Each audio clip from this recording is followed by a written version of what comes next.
Hello, I will be going over how to use Google Earth today.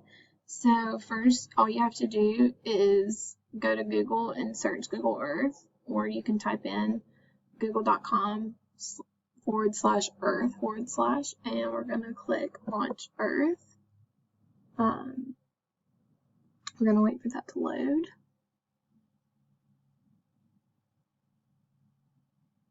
Just give it a minute. So here is where it will first take you, and you have all these tools to the right.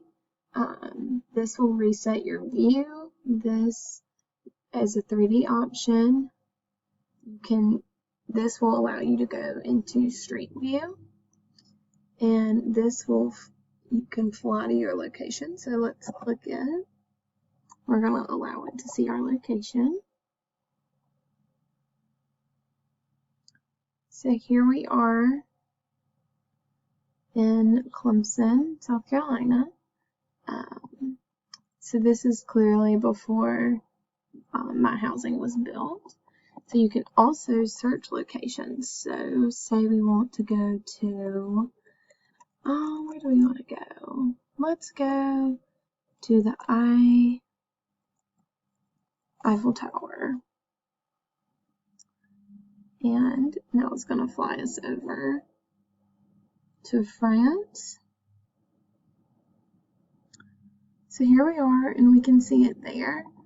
But let's do Street View. So we're going to drop a little person right in front of the Eiffel Tower.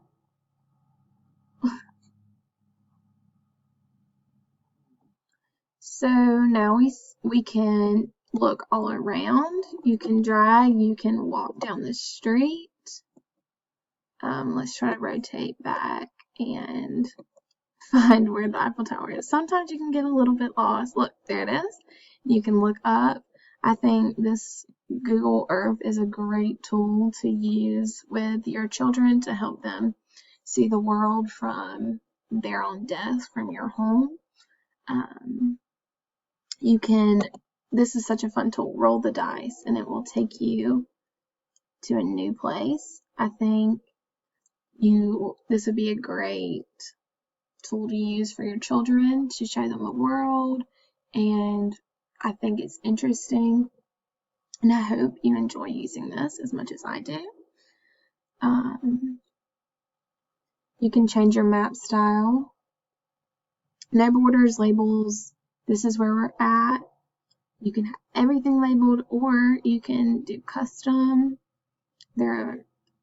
Let's see, can we do this one? Is it gonna work? I'm not sure. I've never used that before, but it doesn't look like anything's gonna change. And this would be cool to see how long streets are, and I think students will really enjoy using that. So I hope y'all love this tool as much as I do.